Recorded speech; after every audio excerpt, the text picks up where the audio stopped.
What's going on, everybody? Welcome to tonight's broadcast of the Aegis or ACL. We're just ACL now. I got to remember that part. My name is Gordo. I'm joined by Jack on the broadcast tonight. Jack, welcome to ACL, my man. Happy to have you here. I'm so happy to be here. I'm Aegis's favorite fill-in. I'm doing AEL finals, AML, and now I'm here at the top, ACL. Very excited.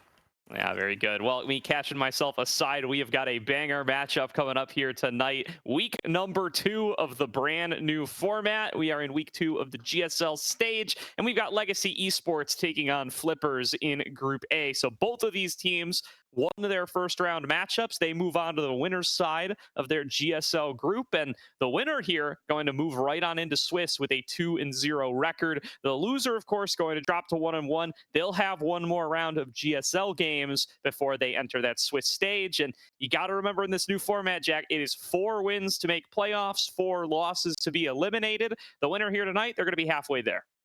Yep, and that momentum is going to be so important moving into the Swiss stage. You know, you want to be on the same level as everyone else, and I'm sure that there's a lot of teams probably not wanting to practice other winning teams. They want to keep some of their strats secret. You know, I'm looking at some of these players, and they've got some interesting pocket picks with a lot of experience. So you're definitely going to want to get into that Swiss stage as soon as possible. Absolutely here. So let's get into the teams that we are checking on out tonight. Starting off on what we expect to be the blue side, it's going to be Legacy Esports coming on in here. It's going to be Dragoon, Cross, Command Attack, Makel, and Fatikon. But I do feel obligated to call out, they ran a Josu at 80 carry last week.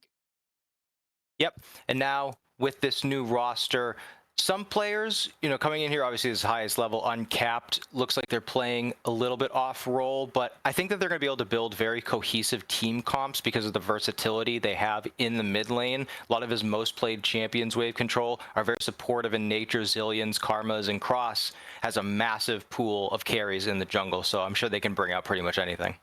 Yeah, definitely. Appreciate you call out that role swap here. I mean, that's going to be the major thing to watch for this Legacy Esports team that a lot of folks are going to have their eyes on is the Fatikon role swap. What's he going to be like in support when everybody's been so impressed with him at 80 carry ever since he came into the ISU team? This, of course, pretty much being the ISU team plus Dragoon, of course, command attack in the mid lane, traditionally the ISU coach, going to be coming into play for himself for a little bit of ACL action. And Dragoon, not an ISU attendee himself, but happy to join up with the boys and looking very, very strong in that week 1 matchup. A really good Garen and Ambessa games up against Foxtrot.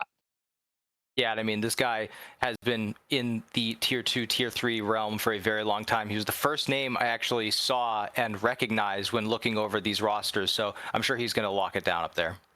Absolutely here. So now, how about we get on over towards their opposition here? To team created for the OQs, now revamped for the ACL. It is Flippers here, if you want to introduce us to the roster here, Jack. Yep, we have Scarlinger in the top lane, also known as Arbreo. We got Wenwin in the jungle, Ajay in the mid lane, Ami and Inflame at support with Lancelot, Link in the substitute role, and a lot of practice in solo queue for all of these players. Yeah, definitely. It's we had some questions. I think a lot of the Salty Runback podcast talked about this. We were talking about it outside of it as well. You know, who is this Scarlinger guy in the top lane? Is this a true rookie? It's Arbreo, who made his debut subbing in for Apex Mission Impossible last year. That same Apex squad who now find themselves in the NACL, joined up with Exodus teammate Omi Bro, and then 2 members returning from the OQ Flippers squad in Wenwin and Aj. Definitely a team that comes in with the ELO to get a high seed here and looking to make good on that with a potential first place in their GSL group here today. Absolutely, and you've got to imagine that these players are coming in with a ton of confidence. You performed in the OQs, took some games, got a lot of practice most likely, and now coming into the ACL, when I look at their solo queue records, they have a ton of games on champs that have high skill caps and are very viable in professional play. The Camille's and Bess's for in the mid lane, you got Yone's, Ezreal's, Azir's. Christ is a big flex for this team, so I'm expecting their drafts are going to be very competitive. Yeah, I am as well. So we'll have to see what they're going to prioritize because they had some pretty solid top lane performances as well. Arbrio coming in with a solid Rumble game last week, but I think Omibro is really the player to keep an eye on based on that 2-0 over Ember Foxes. His Varus and his Tristana both came up with really, really strong results. Got some crazy stat lines to back himself up on both of those games, and now coming in looking to keep that going up against some higher tier of competition in Legacy Esports and all of their collegiate veterans.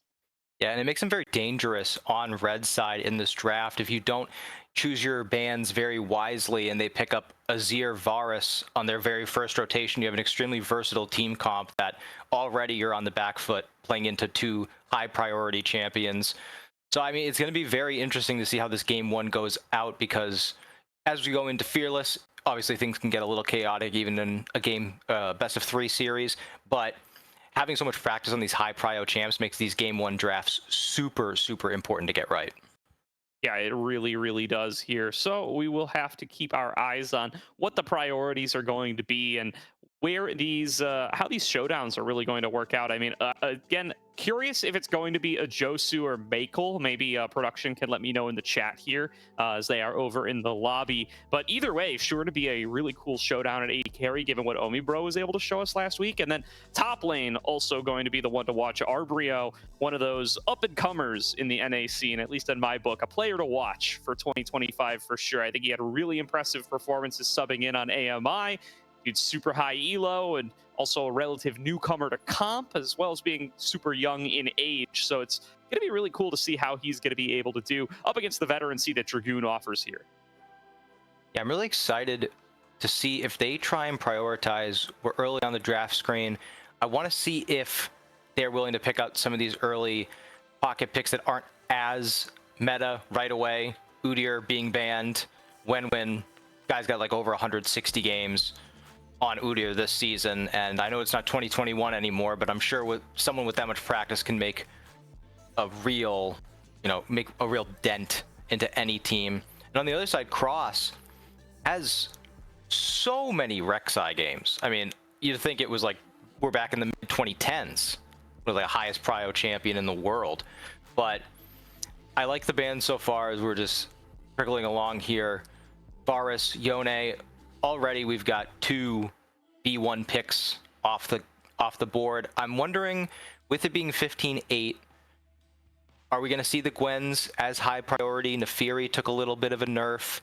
I'm wondering if maybe we get some Yorick prio, some of these newer champions. So it's going to be very interesting to see what's prioritized.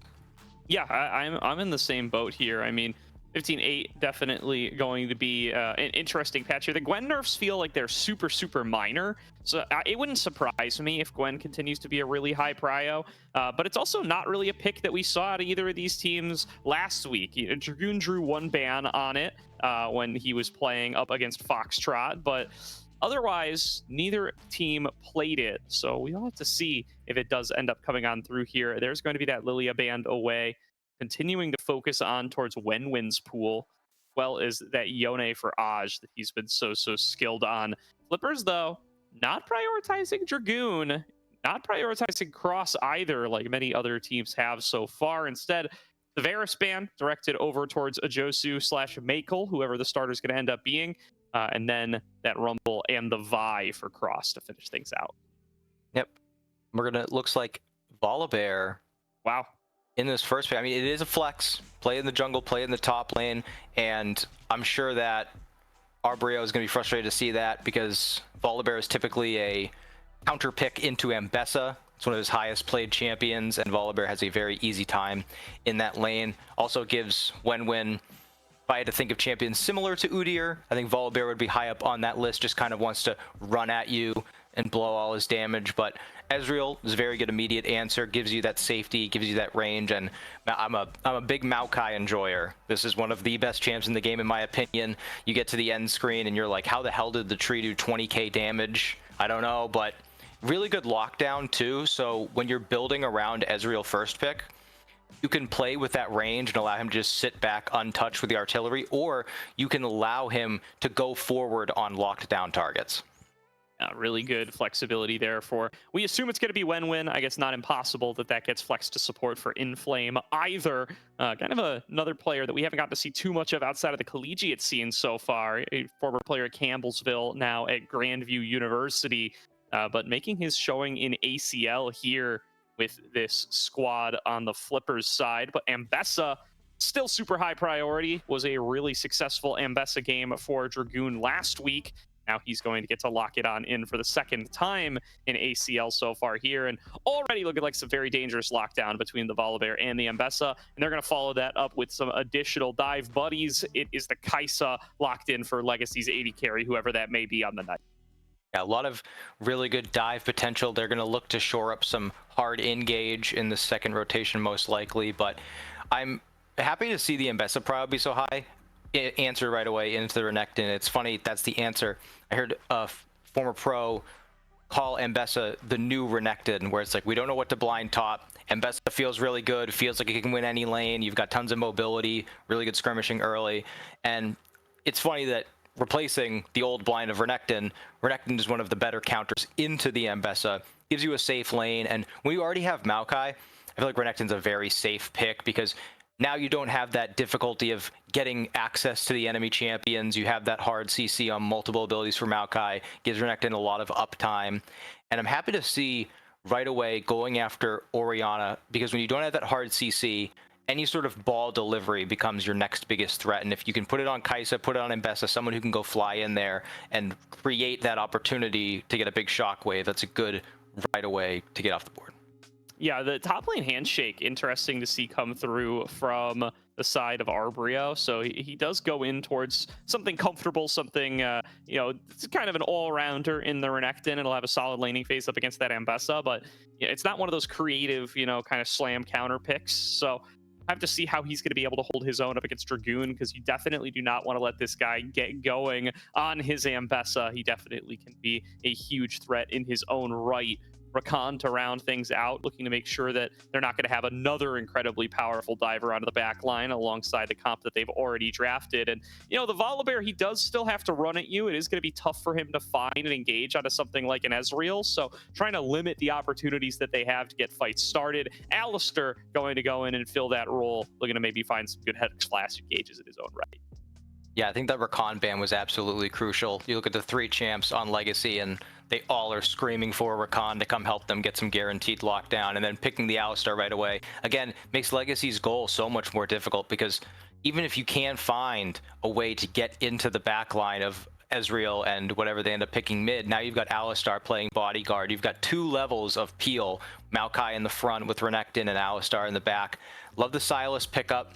You've got Urgot ultimate, you've got Maokai ultimate, you've got a lot of stuff that'll help you in team fights. Ezreal is going to help you throughout the game when you're just trying to get that cooldown low before objectives. Renekton's going to be decent in the intermediate parts where you're just looking for skirmishes in the side lane. But they still do need that support. They still need hard CC. And you still got a lot of options. Nautilus is up, Rel is up, Leona is up. So I'm hoping they go with one of those. Gonna pick up Gragas. Oh. All right. There's a lot of that. Maybe we can get that cast overhead, try and get some people thrown into them, but not what I was expecting. Support Gragas for Fotacon, right? I think it has to be. So that's an interesting one to see locked in here. A pick that we don't get to see too much of these days, but we'll definitely have a little bit of poke up against the Alistair here. It'll give you a little bit of brawling power. It does have the potential to mess up some of those Alistair engage angles later on. So eyes on what he's going to be able to do. And that Sylas so powerful up against the Alistair himself. I'm at the point in Sylas's existence that I don't even care about the big AoE CC ultimates anymore. I wanted Unbreakable Will, and I'm pretty happy with the Sylas pick, and that's exactly what Command Attack gets for himself here, having locked it in on B4. Talia going to round out the draft for the Flippers as Aj locks in his Talia. Yeah, excellent pick. And it's one of those priority picks that you could easily pick earlier in a draft blind, but when you get to counter pick it, Ambessa, Sylas, and Gragas are going to have a hard time playing out these team fights once that Unraveled Earth goes down. And once they have, so many games on Talia, once a player does, the things you're able to do, the angles you're able to find, you can initiate some of these fights. You can play the macro game with the Weaver's Wall. It's just, I think it really glues this composition together. The only thing I'm a little worried about on Flippers is damage output. You've got very little DPS, mostly just waiting on cooldowns. And while they are short the Mystic Shots and the volleys, in that in-between time, you're needed to find a way to deal with the fact that every single player on the side of Legacy, including their support, has a way to deal a pretty hefty amount of damage. That's definitely true, but Legacy are pretty short range, so you do at least have some real power, I think, in this Ezreal and this Talia to kind of play it as a poke composition. This Flippers comp really starts looking like a poke composition at the beginning with the Ezreal and the Maokai. Pretty much drifts away from what you would call a poke comp in a vacuum, but when you're facing up against a comp like this from Legacy, that's kind of what you got for yourself, right? You got some really strong disengage tools, you've got the range advantage, and really, what else is a poke comp at the end of the day? Yeah, these are kind of like, they're a little in between. I like to call them bouncer comps, where, like I said this before, but Alistar, Maokai, Renekton, just keep them off of Ezreal and Talia. Just keep everyone off of them and let them just unload their damage over and over and over again. And so if it's a dragon fight, how do Legacy walk into that pit if they don't have perfect vision? Because you're getting hit by every Mystic Shot, you're getting hit by all the volleys, you have to go over the Unraveled Earth, and you have to get through all of these tanks. So Legacy is going to have to be very, very decisive. They're going to have to pull the trigger and get into these team fights, hit that public execution, make these casts count, and Sylas is going to have to be an absolute menace to make sure that they don't get poked out before one of these important objectives starts. Yeah, and the question is going to be, right, like you said, how do you face check? How do you walk in towards some of those potentially more dangerous angles, as my camera is losing it right now? Because you're either going to have the Unbreakable Will already stolen away to let your Sylas be that sort of front line, which isn't exactly how you want to use the Sylas in the first place, or you're just building full tank Volibear on a patch where the slow resist on Deadman's Plate just got nerfed. So already not exactly feeling the best for your Volibear right here, right now, if you're trying to take that kind of approach, and you're just going to get pelted by these skill shots for the two carries on Flippers the whole way through, plus saplings. So it's a tough ask for Legacy here, but we'll have to see if they're going to be able to take control early on, if they're going to be able to use this Volibear to build themselves an early game lead, and if that's going to be enough to take them into the later stages. Yeah, it does show a level of confidence, though. Like we mentioned, Dragoon has been in this scene for a very long time, just says, get me Mbessa, I don't care what the matchup is, just get me this champ. And when you pick a composition that doesn't necessarily, the Gragas rounds it out a little bit, but when you don't have that hard engage to guaranteed get on the damage dealers of the other team, but you do have some amount of mobility, it shows me a level of confidence. And maybe it borders on egotistical if they aren't able to actually pull it off, but it shows me that Makel, he's coming in here and replacing Fodicon, who's going down to support, and first game chooses that Kai'Sa can be this hyper carry. So many different build opportunities, different play styles. You really get to make it your own. But you take one bad killer instinct, you're in the middle of their entire team. You're just dead instantly. So I admire the fact that they've chosen 5 champions, all of which have the ability to make or break any point of the game. So I admire that confidence. Yeah, and I appreciate you bringing up that Makel's coming in at 80 carry here. So there's a couple of unique occurrences for Legacy Esports in the bot lane this game, as they face down an Omibro Inflame bot lane who had tremendous success against the Ember Foxes in week number 1. First of all, it is Makel in at 80 carry. They played week 1 with a Josu, so this is their intended starter rather than a sub, at least according to what they submitted to Aegis and what they've represented so far on the sheet. And then this is also going to be Fodicon's first game, not on an Enchanter. He played Karma and Lulu last week in their wins, has been drawing some bans on some engagers, also drew some bans on the Zillion, so clearly he's kind of carving himself out a little bit of a unique support champion pool. The Grag is going to join that roster. Yeah, and you mentioned the Zillion and the Karma. Not only are those support options, but very, very practiced in the mid lane as well for wave control. So, like you said, when you come into these lane swap situation, or these role swaps, I should say, you generally want to try and stick on some very simple to execute champions. And support Gragas seems quite simple, but you don't have the tankiness nor the damage you would in a role. So I'm interested to see how much he limit tests on this pick. I am as well.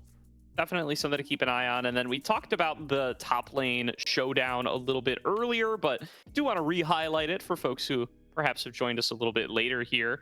Dragoon, obviously the big veteran in this space, in this game, former NACL talent himself, made it real deep just last summer in the open qualifiers with his Dragoons Goons team, who's in fact the namesake for that squad, facing off up against the newcomer in Arbrio, a player who showed up well in open qualifiers, just competed in his second one, in the big one for pre-spring open qualifiers just a couple of weeks ago.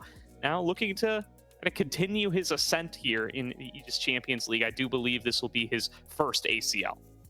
Yep, and in the first match here in this winners period of the GSL stage, goes for that Renekton matchup, just says, I'm just going to skill check him. I don't need this massive winning matchup. I don't need you to save me until later in the draft. I see my counter lane, and I'm just going to grab the Renekton and let's just go. I think with the Maokai, a little bit of a better winning top side because of that guaranteed lockdown, but still going to be a fun matchup to watch. Yeah, for sure. Aj versus Command Attack, kind of a similar matchup to the storyline we just talked about to Dragoon and Arbrio here.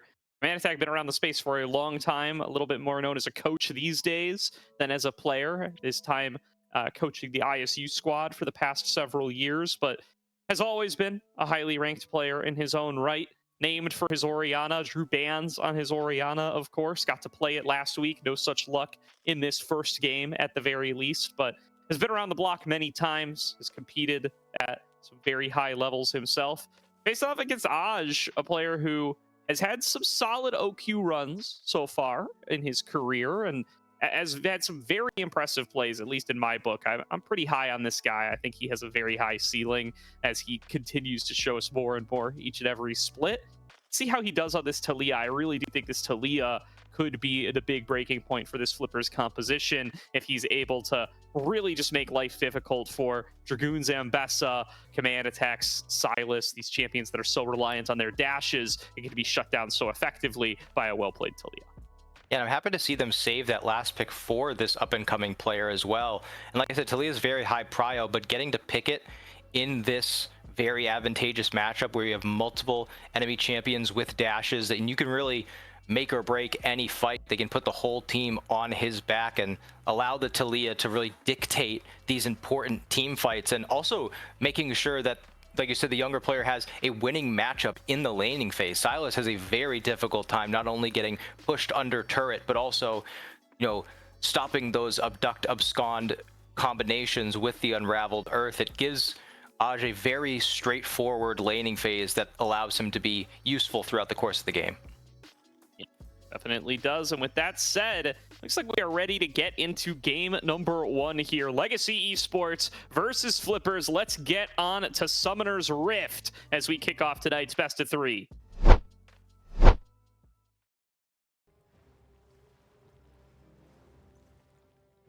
Right away, I'm seeing a pause on my screen. Let's go. And that is what I was going to say always. But we have aggressive rune choices on the side of Flipper. We've got the phase rush on the Maokai, make sure that he has constant access to the backline in these team fights, in these ganks, is able to follow up, doesn't just have his normal spell rotation, is able to stay in range. I also consider the Aftershock on Alistar to be quite aggressive. It allows you to go for more headbutt pulverized combinations without the threat of just getting blown up and killed if you do go for that phase rush option. But very aggressive on the other side as well with the lethal tempo onto Volibear. Wants to be getting a lot of damage, expecting to see the Cosmic Drive move speed AP build, but could be, they did just buff the AD Volibear build, although I don't believe it was actually that big. Yeah, I would be surprised to see this Volibear go into a really heavy damage setup. It is interesting to me that they kind of shifted over to the full lethal tempo build though over time. So the fact that he's opted for that does make me think that it's probably going to be that damage Volibear, right? It's going to go for that kind of hybrid cosmic drive into flicker blade build. I just don't know what the point is of going lethal tempo if you're not going to do that. So I think that's what we should probably expect out of Cross in this game. Number one, he is traditionally a little bit more of a carry centric jungler, and he's going to lean into that identity here and say, hey, between command attack stealing away Unbreakable Will and Thotacon building up on this Gragas, I think we'll be tanky enough. Yeah, and I mentioned in draft that Flipper have a very solid front line of Renekton, Maokai, and Alistar, but looking at the team count of Legacy, you know, 4 of their members are going to be able to pick off any one frontliner, and if they can get their timing right and use all of the Mbessa, Volibear, Sylas kits to blow up one frontline member quickly, they're going to need to find a way to stay alive while they get their cooldowns back, but could be a way for them into these fights to make sure that they aren't just getting kept out of any objective, kept out of access to the backline damage dealers. Like I said, Flippers have a much more straightforward composition to execute, but I feel like Legacy have a bit more skill expression, especially picking up that Kai'Sa 80 carry. Kai'Sa's one of the 2 champions in this game that I feel I have any ability on, and right now Kai'Sa obviously always has such creativity in the build path, but I think that 80 crit Kai'Sa is the way to go right now. Going that Yuntal's into an attack speed item, whether it's the Navori or the Phantom Dancer or Runans, getting your IE to really get online, and then, you know, deciding whether you want to go full crit, whether you want to go defensive, more attack speed. From there, it's really game dependent. Yeah, and let's be real here. I mean, when comparing the skill caps of these 2 teams, saying Legacy's got some more outplay potential, Legacy's the more experienced, higher pedigree team, right? Flippers may come in here as the higher seed. They have the, you know, the higher ranks in solo queue right now, which is the only thing that determined seeding for this ACL. But Legacy, these players have been around the block plenty of times. They've got a lot of experience under their belt, and they feel confident, like in organized competitive play, they are going to be the better players. And Dragoon already getting aggressive onto Arbrio here. He took a little bit of a chunk from that Sky Splitter from Cross. I mean, that was a ton of damage that came out of that Sky Splitter. I couldn't believe how much it was, even with the bone plating as well. I think he could have backed right away and tried to get back to this lane, but certainly a massive advantage right away for Dragoon, hoping to see him push this advantage. Now, obviously, Flippers did gain some very important insight, knowing that Volibear is starting on the top side, but if Maokai goes to get his red buff, will be spotted as well. And I think that's very, very important for the bottom side of Legacy, having this Kai'Sa Gragas into Alistar Ezreal. It's going to be so difficult for them to try and find an angle, because Alistar is just going to make life so difficult for Gragas. Ezreal has so much access to Kai'Sa that is not reciprocated. Although Arbrio up here has gotten the health bars relatively even after that initial chunk. Yeah, definitely has a really good start for him to be able to get some of that extra sustain going thanks toward this Renekton. Now, level 2 hit by both bot lanes at about the same time, so no huge level 2 advantage to be found, and bullying on towards Thotacon already. Nice interrupt there from Thotacon. That's what you go for the Gragas counter pick for. Make Inflame's life difficult, and Plasma Procs connecting onto Omnibro should already give a bit of a health advantage over, but he's doing a good job of threading in some of those Mystic shots to keep the health bars chunked. Really happy to see Omnibro, after the praise he's gotten, go for this lethal tempo Ezreal. You see some people play PTA, some Conqueror, but the lethal tempo, if you are skilled on this champion, the uptime you can get, the amount of damage you can put out early game, once you get that stacked up, it will make or break some of these early 2v2s, some of these early skirmishes. But using a lot of that mana early means that Maykel and Thotacon are going to be able to get the push going, and having that confidence of Volibear being on those Krugs going to allow them to maybe look for either a push and a base or maybe a gank here as Volibear is getting into position. Drakehound Step doing a lot of good work for Dragoon up in that top lane. Inflame going to take a big chunk early. Does have the Aftershock proc, but it's already expired as Cross comes in to make the play. First blood picked up for Legacy Esports as Cross flashes in. Arbrio at a sliver of HP in the top lane. Dragoon going to chase him underneath the turret, and he will happily trade 1-for-1 here. That wave going to go down to the turret. I got very confused when we went up top side. I was like, wait a second, Dragoon, you're on the wrong side of the map. And he flashed back from underneath the turret, but he realizes, I mean, Renekton, he's just so low. I can't not go for this dive. Ends up getting it. It's a 1-for-1. And without First Blood being even on the map, even though it's not worth as much as it used to be, it's going to be an even trade. They just walk back. I like the decision by Arbrio to grab this cloth armor. You already got so much damage in both of these kits. And with Maokai on the top side, Mbessa decides to go for a safer path up, but could have made a big difference. And I want to give some praise to Cross. I know that that play was kind of overshadowed by the top play, but Cross able to find some creative pathing to find their way behind the bottom lane, really committing to that play and making it work. Definitely nice start for the Legacy Esports bottom side, and now a nice shuffle back in from Aj, trying to set up for Inflame, making an early roam out of the bot lane while Omibro is on reset, but not seeing the angle he wants to actually start brawling with command attack. Going to have a lot of opportunities to heal back up with that Kingslayer if they get into an extended 2 versus 2, and Flippers just do not want to have to mess with that. Do really want to praise Dragoon, though, for that solo kill and that decision to go for the 1-for-1 trade. It's just so good for him. He doesn't have to use the TP. It's early enough, and the wave was crashing at a good enough time that Arbrio doesn't get to reset it in time. So he's just got a huge advantage right now. Yeah, massive advantage. And another great cancel. Maokai's running down here quickly. They're trying to make this play work. They want to try and get the advantage back. Yeah, they're still going even deeper for it. I guess they've just decided Fatakan is doomed. Might as well get the feat of warfare while we're here. And they do manage to do it, but Makel's going to go down here as well. It ends up being a 2-for-1 in favor of the Flippers. Yeah, but you definitely take that if you are Flippers, because you already have Maokai going for this fast clear build, gets those Faded Ashes, wants to be able to catch up, and Cross ended up going full boot spot, wants to be able to get everywhere on the map quicker.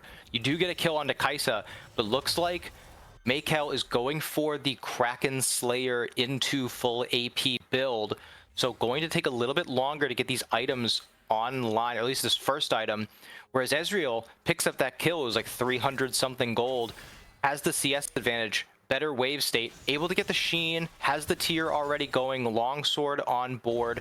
So we're going to keep seeing these volatile bot lane trades. The only difference is I feel Ezreal's items right now are spiking way harder than Kai'Sa's.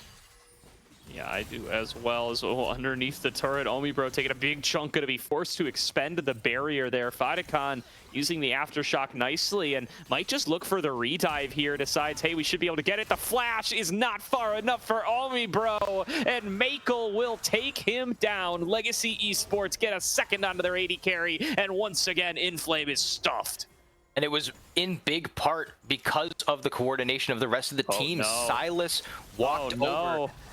It's Cross. He's back. He's arrived again. And they do give the aggro over to Makel by accident. That's one execute. That's one kill to Inflame. Cross takes an amped up turret shot. Surely he'll be able to finish this one off. Inflame just heading for the hills here. He will go down at the end of the day, but Flippers get a little bit more than they should have on that.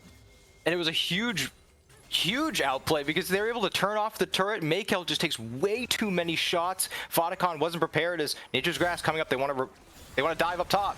Ooh, Dragoon gets caught on the wrong side of his own turret. Arbrio just pops the Dominus, looking to take it down, but Public Execution connects. Dragoon outplays the gank, connects onto the Renekton, and gets his way out underneath his turret. Command attack looking to make it even more beneficial for Legacy. I do think Wenwen and Aj are going to be able to get out of this one, but command attack thinks otherwise, diving even deeper. Fatakan connects the barrel, but Wenwen a little bit tanky still, and Inflame shows up, punts Fatakan back, still outside of tower range. It does look like they'll disengage with that. Yeah, mana bars were getting low as we see the trading back, but Plasma is there. Lethal Temple fully charged. Yeah, Makel just runs down Omibro there. Just no right to be up that far as the Ezreal didn't need to use the Killer Instinct or anything. Makel just runs him down. Yeah, if you don't have burst, it's going to be very difficult to contest a 1v1 against Kai'Sa. Once that lethal tempo gets going, those plasma shots do so much. They have execute damage built in, and now 2 turret plates down in the bottom side. Makel getting a lot of gold as they are going to pull a little swap with those grubs being down. No objectives on the map to go for right now. I want to go back just a step to that outplay by Dragoon. Saw that the dive was happening, and he just S-clicked, just stood still and was like, are you guys really going to try and do this to me? And then just absorbed it, got the kill, left for nothing, and now you're seeing the items come out. Renekton, plated steel caps, just wants to try and make this stop, whereas Mbessa, fully indexing into that first damage item, wants to continue to push the advantage as the full swap will come through. Makel is making their way up to the top side, and they're going to collect a very big wave under turret as another gank is coming in the bot side. Ballbear flash forward. Yeah, looking to try to get onto Arbrio here. Arbrio had to flash away as well. Omibro going to go down to Fotacon in the top side. It does look like they've been able to disengage on the opposite. Inflame pops the unbreakable will to walk out of here, but this 2v2 is Legacy Esports all day long. Omibro and Inflame struggling up against this ISU pairing. And we were talking about the fact that this is, you know, Makel's first game. There are role swaps involved, and they get the Kai'Sa and then counter pick Gragas support, just saying, we are just going to beat this 2v2. We are going to gain this advantage. First completed item was the Kai'Sa with that Kraken Slayer. And now, with free boots, going to be able to get onto that Guinsoo so much quicker. This Kai'Sa is going to be a nightmare. Oh, Makel going in for a little bit more with the Killer Instinct. Saw that the cooldowns were down for the Alistar, and that is the only signal he needed. Cuts down the support. Command attack getting cut off as he attempts to get in there. Arbrio TPing up, but this might be a bit of an overcommit, although Aj is here as well with the Weaver's Wall. Low health bars for Legacy do mean that they want to back off on this play. Will they find Makel, though? Still channeling that recall. Aj looking for him, will not find him. Makel gets out to safety as Arbrio still looking to try to find any way back into this fight. Nature's Grasp finds its way on a Cross, who's so low on HP and is executed by Wen wins some shutdown gold back into the Flippers. The tree kills the bear. Big shutdown across the board, and Maokai has been trying to find a back for quite some time. Isn't going to be able to get it now as grubs are spawning. Been sitting on those Faded Ashes and boots just coming in for free for so long. He must have the finished Anguish at this point, seeing all the CS there. I feel like maybe biting off a little more than they could chew was Legacy. They commit for that top fight. They see the teleport coming in. They know that Talia is moving, and they can't really make up their minds. Lucky to get everyone out as Makel managed to stay out of the bush. Aj gonna have to expend that flash so they don't get stepped back on the public execution. They're shooting him like fish in a barrel. Yeah, Aj doing his best with the fancy feet, dodged out on that public execution, but that's all that he could hope for. Does end up falling on down to the full might of Legacy Esports, and more turret plates, more gold, more resources over to the blue side as they get up to about a 3K lead. And grabbing this Chemcheck Dragon, just going to be the stats, but those stats will go well when you've got 3 bruisers on your top side. And Silas opting for the Rod of Ages, doesn't want to go for the more typical higher damage build, wants that sustain, wants the survivability, knowing that his team is pretty much all frontline plus Kai'Sa. He needs to stay alive while they burn down the frontline members of Flippers so that he can have enough health to actually dive the backline. As we see lanes return to some level of normalcy. 2K gold lead for Legacy and Dragoon, continuing to push the solo lane advantage he has as Aj caught again. Yeah, again, finds himself a 1 versus 3. That's just too many members of Legacy Esports for the Flippers mid laner to deal with. And turret falling down as well. That's first tower over to Legacy. They've got themselves all of the feats that they need. They will be rocking those extra boots here as they continue to rampage across the map. Going to be a big multi-man play from Flippers here to try to equalize cross map. Can they get Dragoon this time? Nature's Grass connects. Inflame properly absorbs the aggro. A nice flash away from Dragoon, but now he's too far away for the turret to protect him. But Omi Bro has a 3-man play made on him in the mid lane. So in the time it takes Flippers to set up one play, Legacy make 2. I mean, I think that the memo went out. Dive kills only. Turrets do not exist in this game. Each team playing as such, and I want to commend each team, mostly Legacy, in these last couple of trades, always moving as a unit. It doesn't feel like ever since that Mako Omnibro 1v1 bot lane that there's been any sort of play made that wasn't created by multiple members moving in unison across the map. You see the Maokai, Alistar, Renekton multiple times going up towards this top side and trying to catch up Dragoon. And the same thing with Cross and the bottom side of Legacy, constantly trying to find ways to funnel gold into the Kai'Sa, and now with the completed Guinsoo's and Kraken Slayer fully online, waiting for that Nash's Tooth to come through, this Kai'Sa is going to be an absolute nightmare to deal with. And when we talk about draft, the front line of Flippers, it becomes more and more difficult for them to hold back the Kai'Sa from killing the Talia and Ezreal when, I mean, Maykel is just so strong right now. If they find an angle, going to be able to assassinate either of those carries so quickly. Yeah, now fight breaking out in the top lane again. There's going to be an engage on towards Fatakan. They think that they've got the support. Good damage coming through onto the Gragas. Explosive Cast going to knock them both away. And when waiting inside the bush, but does look like that'll be a successful disengage. Fatakan uses his ultimate and his flash and is enough to keep the Gragas alive. Yep, and definitely. Uh-oh. And attack, getting a little collapsed on here. Wenwen thinks he's got the angle. Nice flash to get away from the seismic shove, and it is just these two. Command attack should be able to get out of here. Oh, another fight breaking out of the top lane. We just don't get any breaks in this game as Arbrio, it's hit by the public execution. The turret gets turned off by Cross. An attempted stun back onto him. Huge heal, huge proc, and it almost turns into a 2v1. It does, in fact. Arbrio with the double kill. Both of these top laners playing out of their minds. They just try to one-up each other back to back to back. Will not shy away from any play. Same thing in this mid lane. Fatakan might be under turret. Wow, all right. Fatakan gets dove 2 versus 1. Flippers taking a page right out of Legacy's book, and they're starting to get the gold lead back. That was a forced stun on a command attack. He can't dash forward through those rocks. Shut down over to Wenwen. Turret over to Flippers, and the gold, it's dead even now. Is it just me, or has every single fight happened under a turret? Like, can we just... It's not just you, man. Can we go to an objective? Can we show up at a mid-wave? I mean, both these teams are just out for blood, and I don't think that that's such a bad strategy this early in the season. You know, you've got these early Fearless drafts. You've got this GSL stage before Swiss.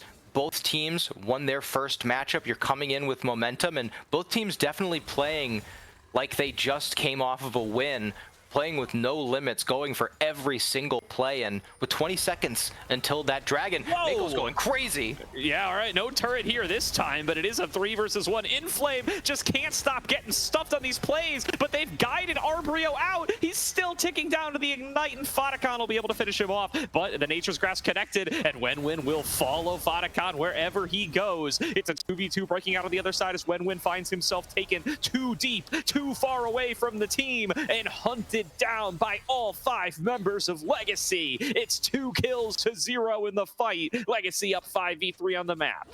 That was not the twisted advance that Wenwen wanted. Ended up in the middle of 5 members of Legacy Esports, and that is going to translate into a Rift Herald.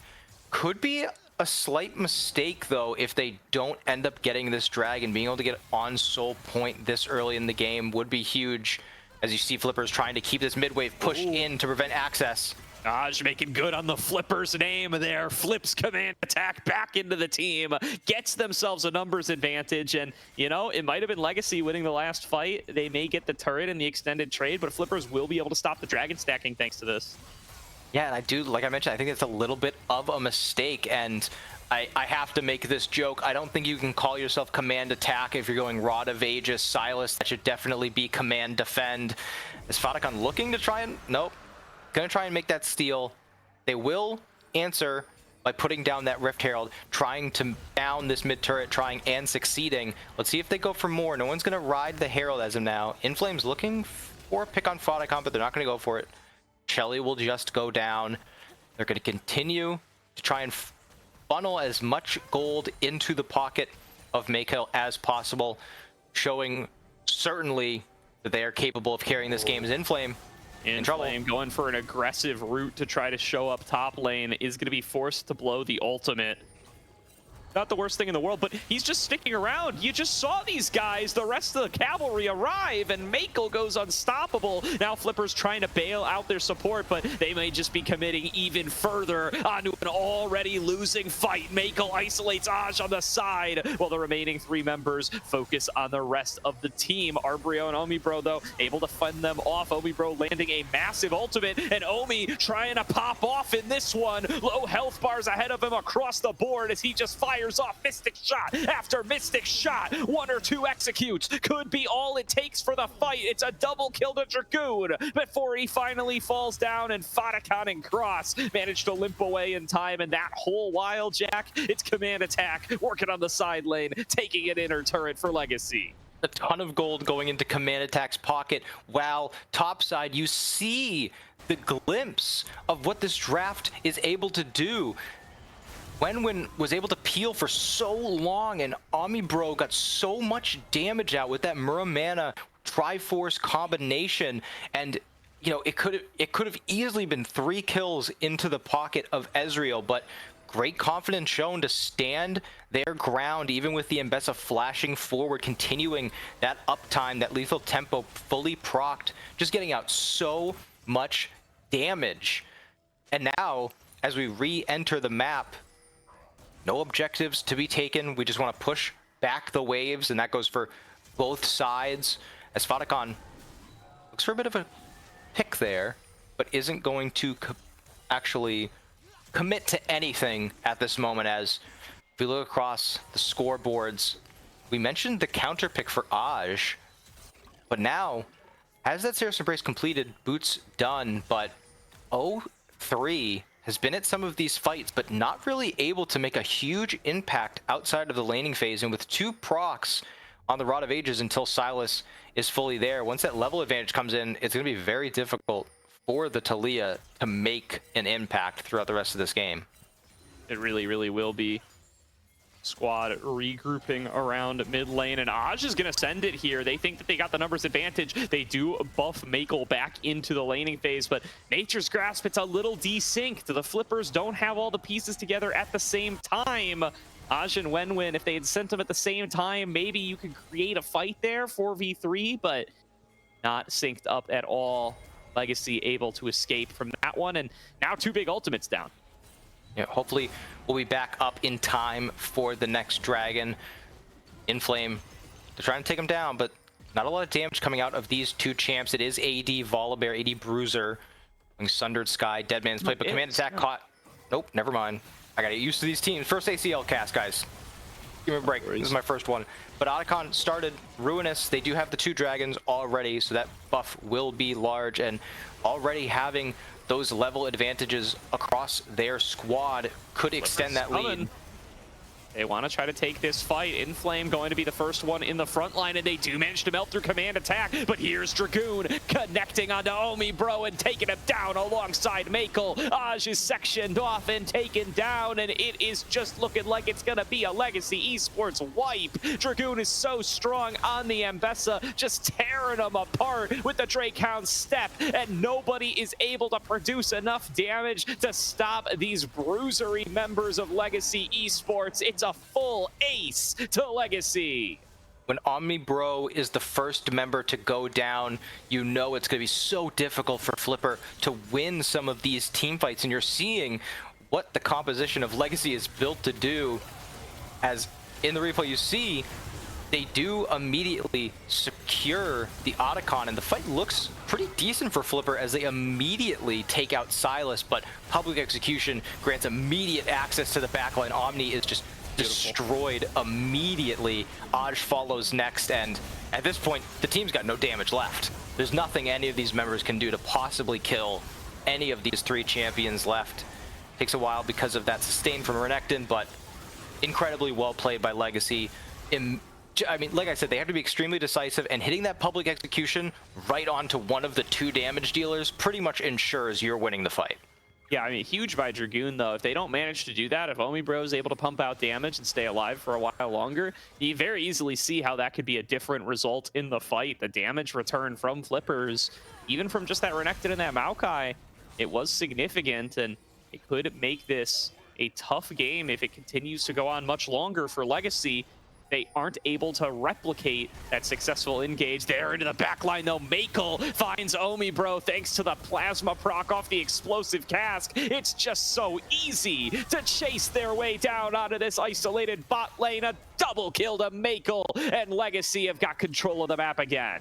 I mean, you're just seeing how much confidence Makel is playing with. The explosive cast goes out, pulls Inflame closer to the team. Makel says, screw it, I tagged Ezreal, I'm going. Just goes deep into that 1v1, knows they have the advantage, and fully commits to making that an advantageous fight, but Nature's Grasp being returned here.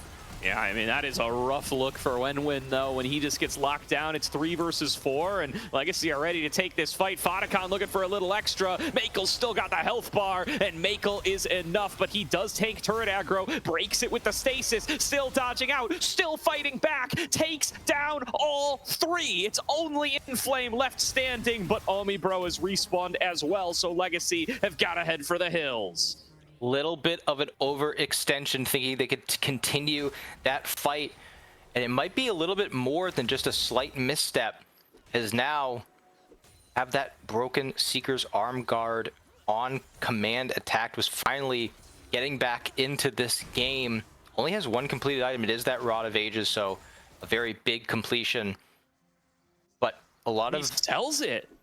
Oh no, he doesn't. He completed the Zonias. I'm dumb. Okay, so no, it won't be as bad because they do complete the Zonias. They will have those completed Zonias if a Baron is started. I want to point out how also confident Dragoon is on the Mbessa.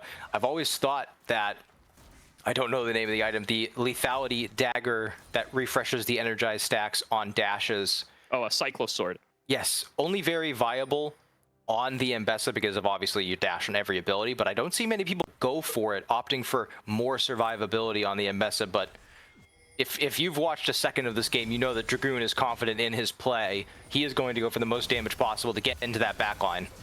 Yeah, it's definitely it's an aggressive choice. It's a high win rate when you do go for it, but you can only really go for it when you feel like you're in a position to be able to have a huge impact on the result of the game, and that is Dragoon this time around.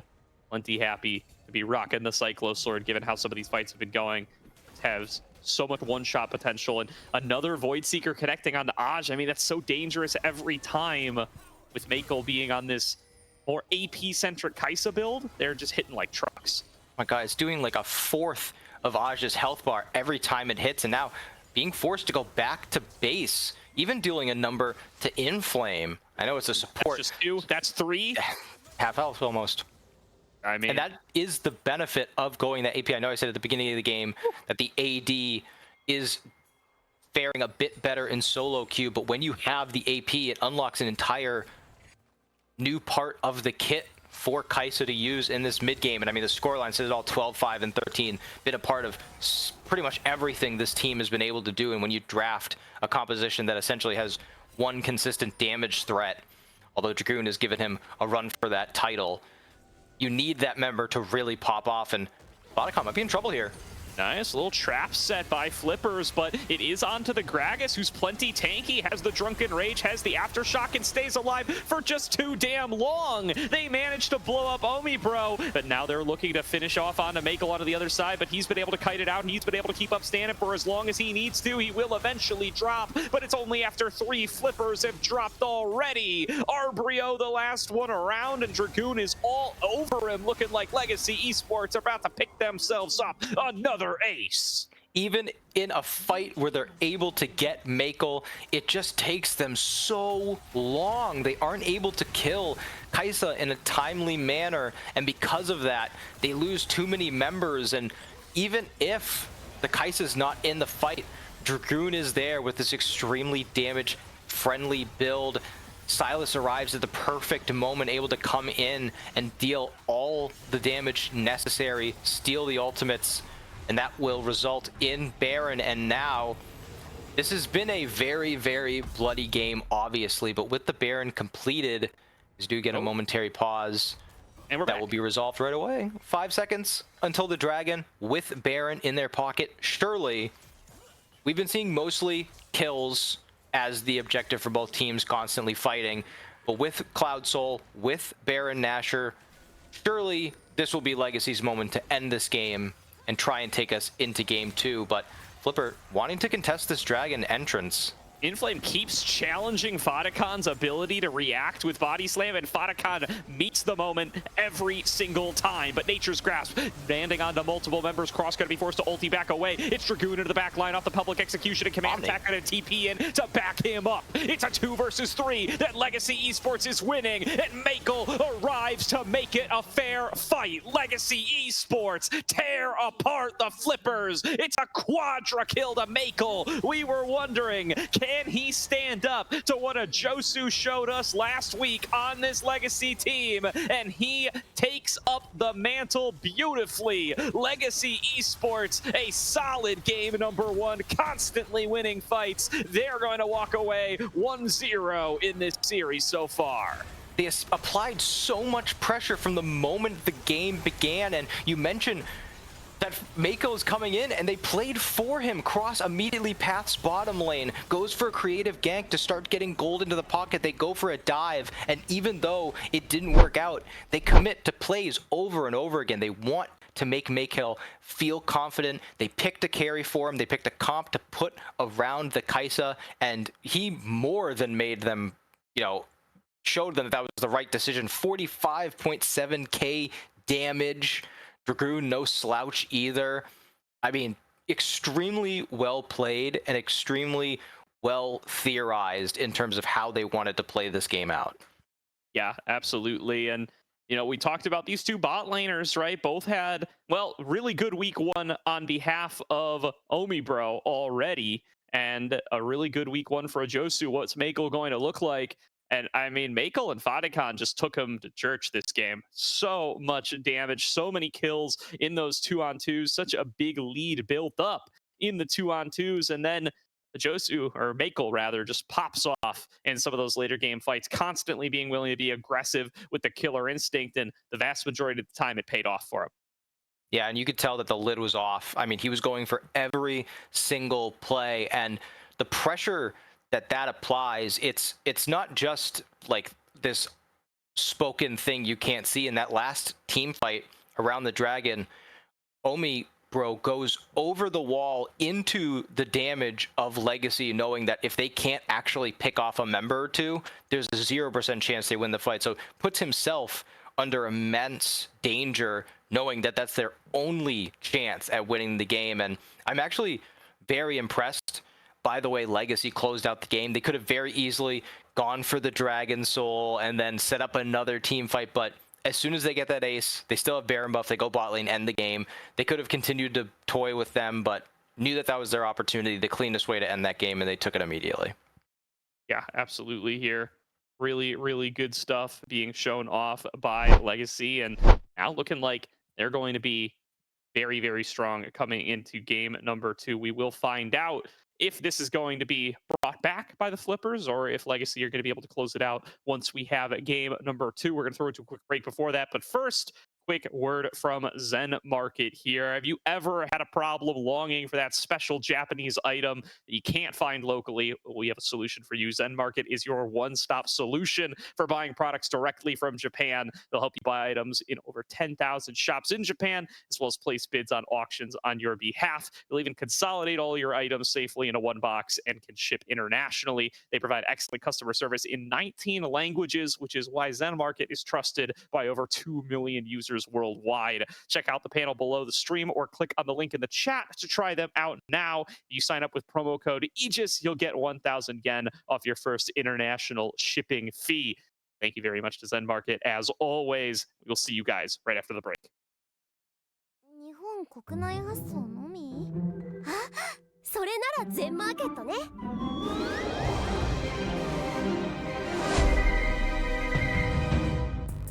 すごい迷宮だ。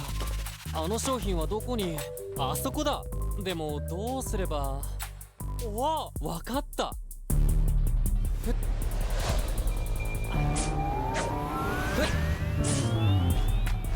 よっと。はっ。うん。はっ。よし。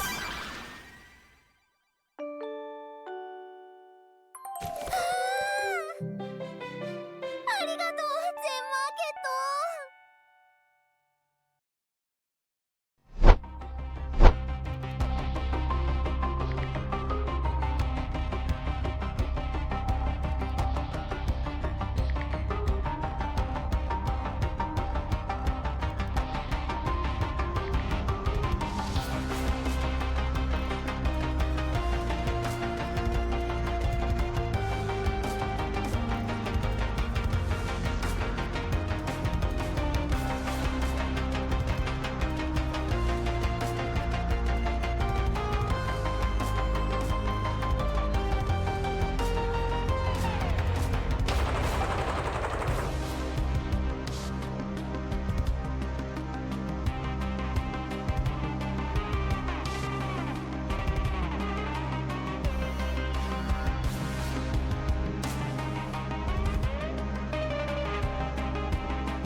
Welcome back, everybody, to tonight's broadcast of the ACL, where Legacy Esports find themselves up 1-0 over the Flippers. A really strong game at number one, in particular from Makel on the Kaisa.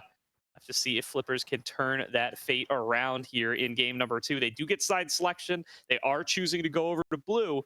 Let's see if they can switch things up now in Fearless Draft number two. It gives me a lot of confidence in them.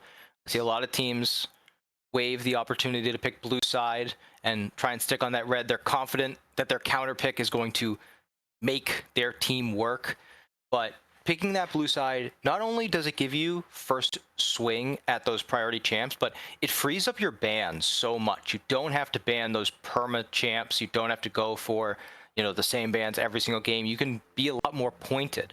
And so obviously with Fearless, these champs are down, but if you're scared about the Kaisa, you can look at some other carry bot laners and say, we got to get rid of these. Maybe they just want Makel forced on something where he can't have a huge impact. Maybe they want to pinch the pool of Dragoon. I know he's been around for so long, it's going to be hard to do, but they could also just take away 2 or 3 engaged supports and pick the last one available. And I think that it would really give them a very free draft if they could force Legacy into either another, let's say, unusual support pick and grab that last engaged support. Yeah, absolutely here. So it does look like we are going to be getting into draft number 2 here before too long. Remember, what's been Fearless away already is going to be everything from game number 1. So that Ambessa from Dragoon, like you brought up, going to be gone. I'm curious to see what else we can see out of Arbrio in the top lane. He's played the Rumble, he's played the Cassante, he's been playing some real meta stuff so far. I want to see if he's got anything spicy in the pocket. And then, of course, looking towards Dragoon, especially if you give him that R5 counter pick, there's a lot of crazy stuff that he's willing to bring out. So I want to see if the Flippers just decide to leave it all up and say, hey, maybe he'll just pick something like a Cassante and spare us having to figure out what we're doing on the fly up against a pick we're not super familiar with, or if they are going to try to pinch that pool and make things more difficult. Cassante, I feel, is becoming less and less of a reliable blind. I still think the champ's very strong, but if you look across the world in terms of win rates, very, very high pick rate, but sitting around like 30% win rate. People have found the answer, at least in lane, to the champion. I still feel if you find yourself in a solid matchup, it can be very strong. I would like to see Flippers go for, I know we're talking about picking prio and going for strong picks, and last game, Omnibro didn't have the greatest showing, but if you grab like a first pick Varus, they're on something safe. They can just sit bot lane, farm, show up later and facilitate with more utility. That could be an option as well. And seeing the first ban being Vi could open up that opportunity, making sure that Varus doesn't constantly have the threat of Vi just clicking one button and all of a sudden you are right in the focal point of the opposing team.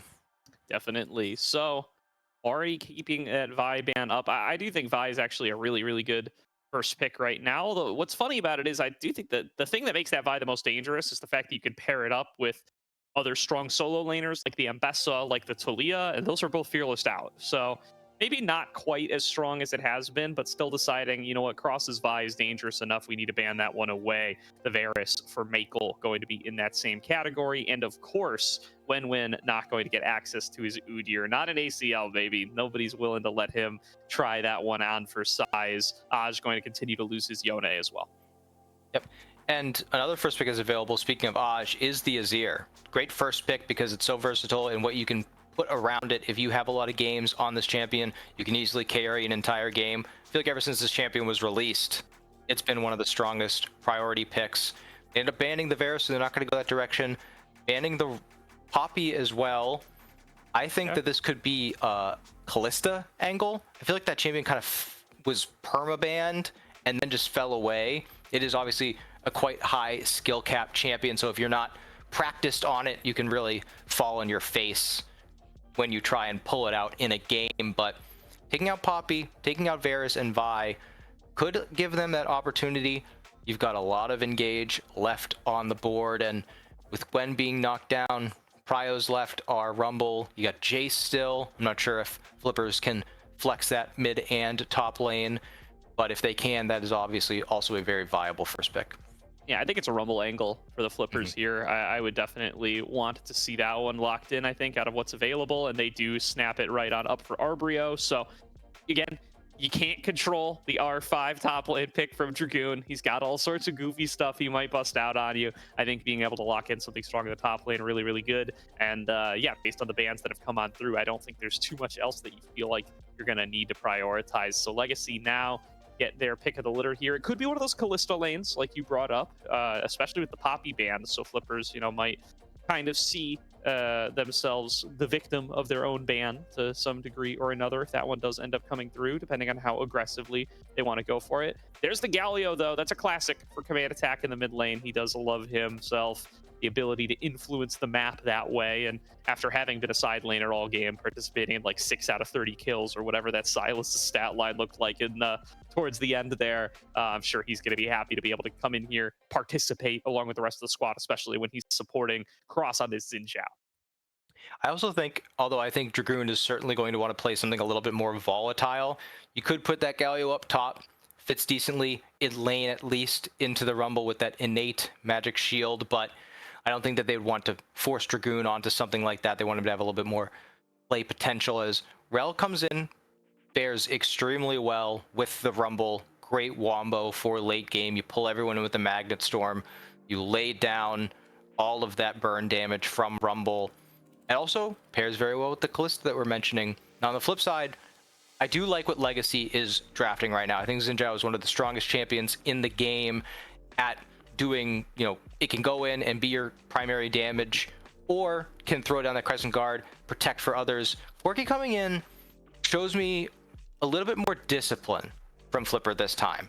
Last game, I felt like they had a composition that needed to be executed at a high level in these team fights to make sure you're not just getting dove on and they're just, the enemy team's just hitting all their buttons right in your face and killing you with their abilities. So this time, you have Corki, you have Rumble, makes these team fights a lot more difficult to go into, but if you have Caitlyn, who can shoot you from across the screen, she doesn't have to walk forward. She doesn't have to worry about Rumble, you know, cutting off the fight. Doesn't have to worry about Rel engaging. Shouldn't ever be in range. Corki also going to have a hard time in lane. So showed me a bit of a commitment from Legacy to continue pressuring the Flipper bottom lane. Yeah, I really wonder what Flipper's bans now, because I mean they're incentivized to ban out sports, given that they've already locked in their rel. But like, what does Fotacon play with Caitlyn? I mean, this guy's already shown us some of the spicier picks around, right? He's drawn the zillion bans. He's gone for the enchanters. He looked good on the Gragas. Again, you know, constantly testing whether he would have the reactions to body slam those headbutt engages was in flame, and every time Fotacon passed the test. I didn't see a single headbutt complete when Fotacon was on the screen and in a position to be able to interrupt it. So, you know, don't test this guy's mechanics. He definitely can challenge them, and he's, you know, probably cheating at it a little bit because he's role swapping for it, but definitely probably one of the most mechanical supports we're going to have in ACL this split is Fotacon. So he'll pass that with flying colors every single time. Now getting some of his enchanters banned away, loses access to that karma. Wonder if we do see something like a Lux banned away here as well as that classic Caitlyn duo that Legacy could very well be setting up for here. That's what I was thinking. You go for the Caitlyn Lux, super easy lane. How is Rel Corki ever going to find an angle to poke when you're constantly sitting under your turret, having Lux just throw abilities at you all day, put down the trap line? And I think that the interesting turn of events in this draft, as the Lux does get banned, is both teams have compositions where they want to set up first. They want to be at the objective. They want you to have to walk into them. Rumble doesn't want to have to run forward and find an equalizer. He wants, you know, he wants the team fights to come to him. Same with Corki. You want to be able to just sit back and fire out. This new ADC Corki is more of like a mid-range assassin. You don't want to be firing off those rockets. You run out so quickly. You want to be able to get your damage out and move on.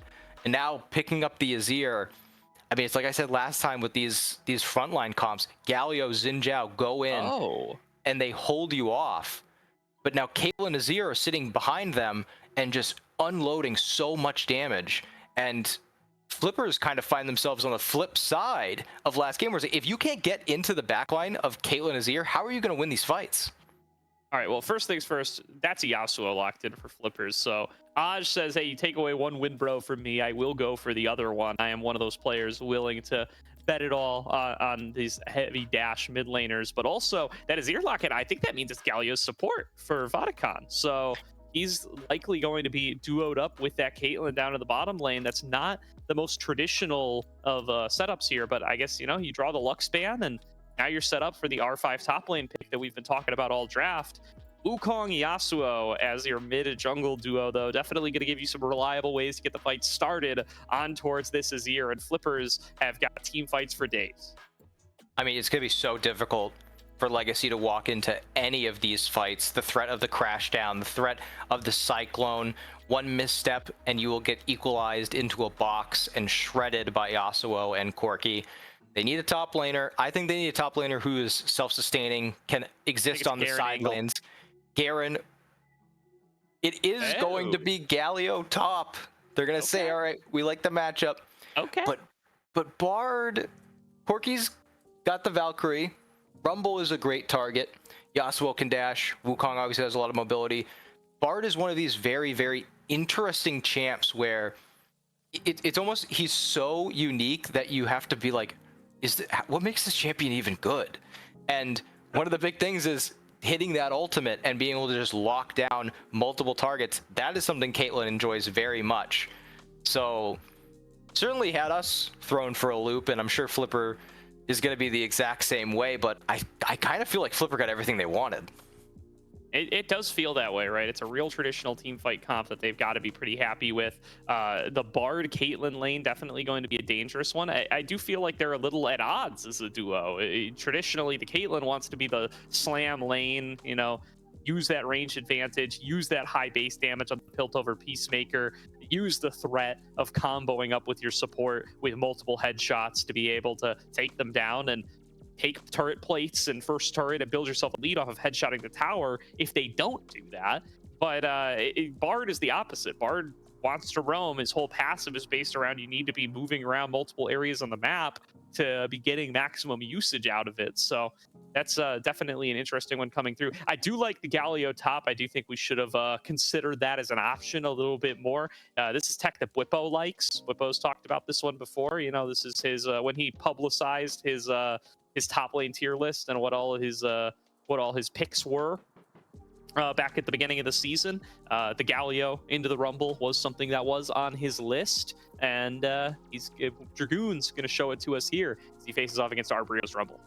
Yeah, Galio is a very strong pick for multiple reasons right now. Not only because the flexibility, if it's a magic damage top laner, you can easily slot him up there.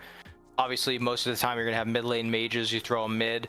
The ability to join fights provides a lot of engage and hard CC to any team comp, but also the build paths have been very unique. You can go for a very standard AP Bruiser with Riftmaker, Rod of Ages and such. You can go for more damage oriented, which is the rarest of the builds, or you can go for this side lane insta clear wave split push Galio build where you get those symbiotic souls, the Riftmaker, the Hollowed Radiance, the Dead Man's Plate, and you're just sprinting around the entire map. You're everywhere at once. You're pushing in every single lane, and it is difficult to pull off. But when you have an experienced player like Dragoon, some of these champions like this Galio pick, potentially like the Cho'Gaths, can be very, very useful in your team comp.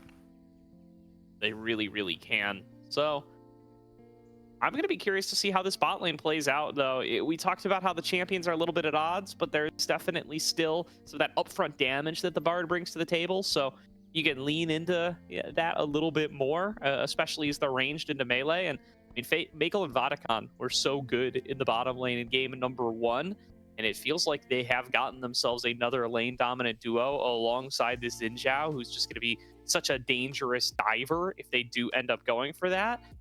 There's a lot of threat towards Almi and Inflame this game, and they're going to need to just kind of weather that storm a little bit better than they did in game number 1. Yeah, and we could see a slight change in strategy where Vodacon roams as much as last game, but instead of Mako having that pick where he can walk forward and look for those 1v1s, this time maybe being a bit more passive, trying to farm up and heading towards a more execution-based mid to late game where it's all about vision control, it's about timings and tempos. You arrive to the Barons and Dragon pits first, and then how does Flippers walk in when they have to go through Galio taunt, have to fight through the Crescent Guard, the trap line, the Azir soldiers. I mean, I feel like a bit of a broken record because this is how I set up the Flippers team comp last game, but you know, if you're Flippers, you want to have the same confidence and the same poise that Legacy Esports had last game, where there is no hesitation. As soon as you see an angle, you pull the trigger. You have the flash rel engages, Yasuo, being able to get those massive knockups. And in the meanwhile, you need the Rumble and Corki to be putting out consistent damage throughout the entirety of these team fights.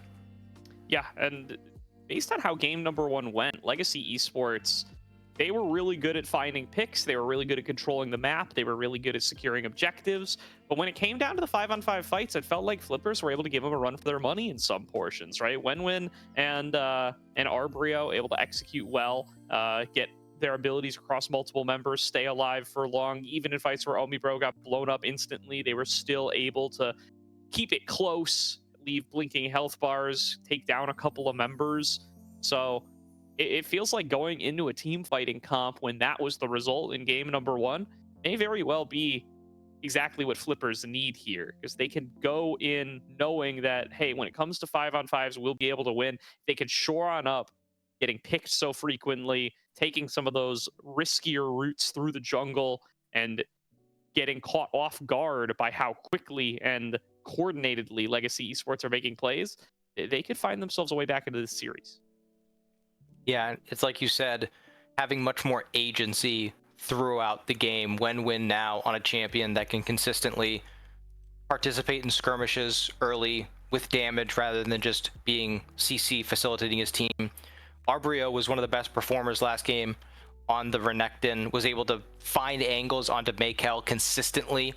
So now playing a bit more of a high skill cap champion Rumble where you need to make these equalizers count. You have to make sure you're getting a maximum amount of damage out, maintaining that heat level, going to have some extra confidence that they are on that pick. And Aj, you know, last game they saved counter pick. They had last pick Talia and he was invisible.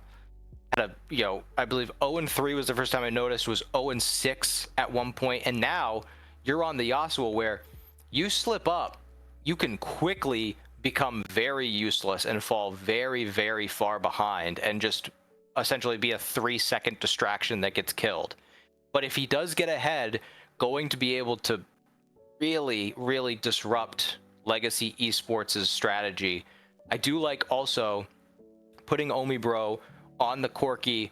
This is a champion that can kind of quietly pick up farm in side lanes, regardless of whether or not they were ahead or behind in laning phase. Just sit there, grabs a couple waves, back to base, get some items, and next time they show up in a team fight, all of a sudden they're dealing a ton of damage you did not expect.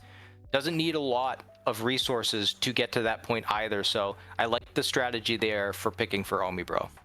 Yeah, I will say I definitely agree that characterization of the Yasuo pick for Aj. I do think these melee mids are more comfortable for him. I think this is the kind of play he wants to be going for. His Yone been banned away all series long. A play that sticks out in my mind of Aj's, I believe it was when he was on Dorado Gaming last year, was he had some really flashy Akali plays that were very, very impressive. I think these are the kinds of picks that are more his bread and butter than the Talia. So I think leaning back into the things that have made Aj stand out to me historically are the Flippers here. Yeah, wants to certainly have a lot more kill threat earlier into the game. Talia is a winning matchup into Sylas, but unless the Sylas really screws up, you don't have as much of an ability to get those kills. And I'm hoping to see a bit more of standard laning in this game. It felt like as soon as 4 or 5 minutes into the game, all semblances of normal lanes out the window. We just had fighting constantly at every single turret. And now giving the opportunity for Rumble to jail Galio a little bit longer, allow Yasuo to hold this Azir in place.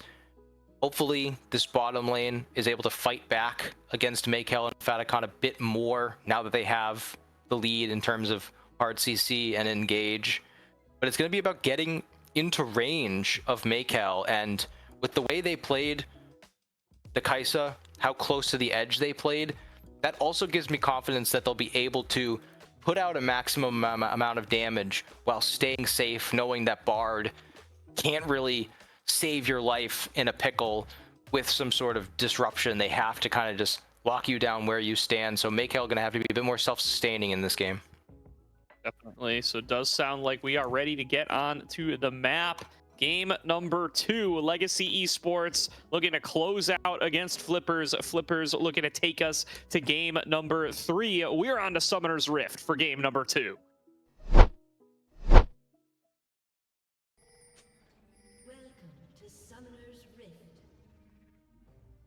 Seeing a lot of yellow in our rune choices here. Certainly seems to be the prevailing keystone tree for most champs. A lot of conquerors, a lot of lethal tempos.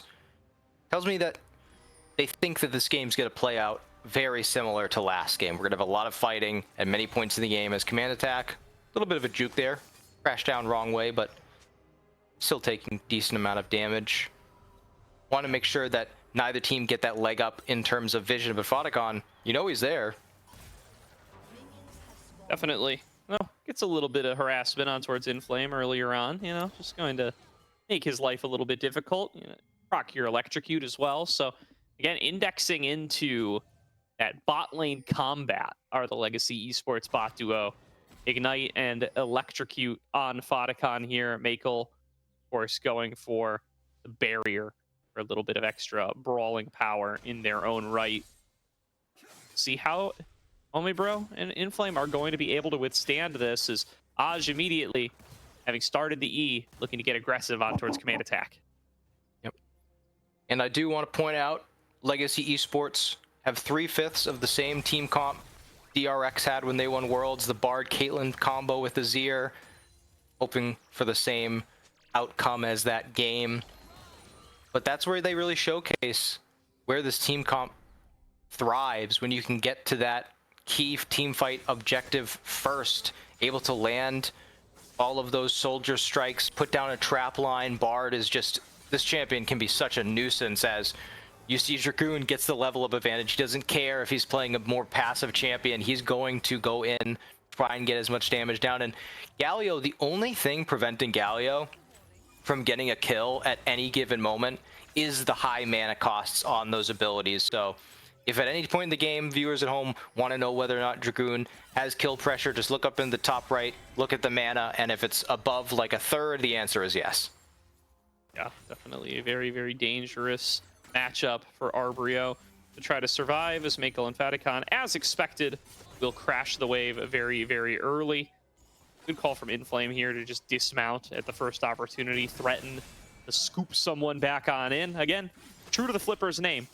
You can get somebody flipped underneath the turret. It definitely turn things around and punish a minor mistake and turn it into a big one for the side of Legacy. I'm very impressed by Aj in this mid lane. And we hyped up the comfortability on these melee champs, as he is getting a bit of unwelcome appearance by the Xin Zhao. Chased into the opposing team's jungle, has to burn the flash to get over the wall. But what I was going to compliment on is the edge he's playing on, knowing exactly where the turret range is. Dragoon, though. Arbrio just takes him down for first blood, hits the overheat, and Dragoon is in too deep. Meanwhile, fight breaking out of the bottom lane. This one's also favoring Flippers. It's an 80 carry, taking it down. Kill onto each. That first kill onto Faticon into Omibro. It'll be good to keep things even as they manage to crash in this wave and get a nice, easy waltz back to lane for Omibro. Nice start for the Flippers.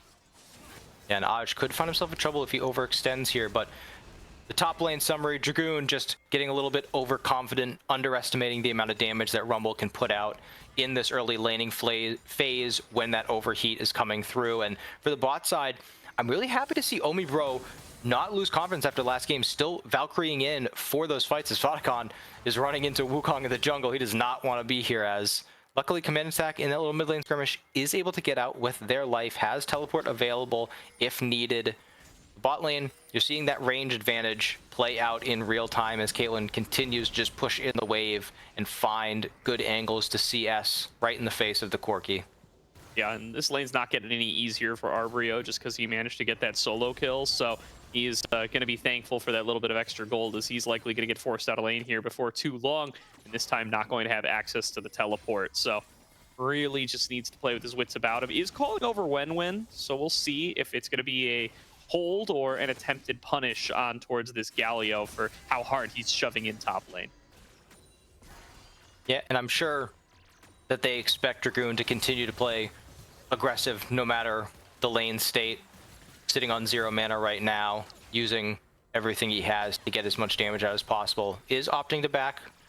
Much safer decision made with the first dragon being up and available. You're seeing 4 members headed to the bot side as looking to stop the back double stun.